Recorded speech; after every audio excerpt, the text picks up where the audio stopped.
کہ نماز میں خشوع کیسے لائیں۔ آج کے لیے صرف ایک چیز بتاتا ہوں، ایک سلیوشن، اور یہ بہت ایفیکٹو سلیوشن ہے۔ نماز کے اندر خشوع کو کیسے ہم لائیں، اور وہ لانے کے لیے ایک اچھا سلیوشن جو ہم دیکھتے ہیں، یہ حدیث مسند الفردوس میں ہے، شیخ البانی نے اس کی تحقیق صحیح الجامع میں دی ہے کہ اس کی سند حسن ہے۔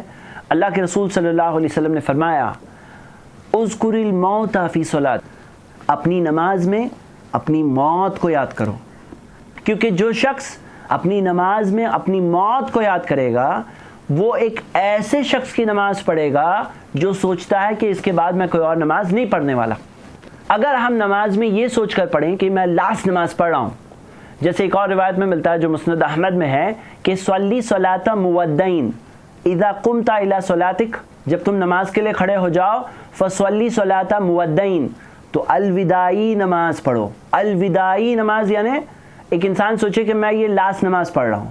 مثال کے طور پر ہم عصر کی نماز پڑھ رہے ہیں، مغرب کی نماز پڑھ رہے ہیں، یہ سوچ کر پڑھ رہے ہیں کہ اس کے بعد عشاء نہیں ہے، مغرب کے بعد سوچ رہے ہیں عشاء نہیں ہے، عصر کے بعد سوچ رہے ہیں بس ختم، یہ لاسٹ نماز ہے زندگی کی۔ ذرا سوچئے اگر ایسا ہو کسی کے ساتھ کہ کسی کے سر پر کوئی گن رکھ دیں، کوئی ڈاکو چور وغیرہ اس کو پکڑ لے اور کہے کہ ہم لوگ تمہیں مارنے والے ہیں، آخری خواہش ہے کوئی، تو کوئی کہے کہ ذرا 2 رکعت نماز پڑھنے دو۔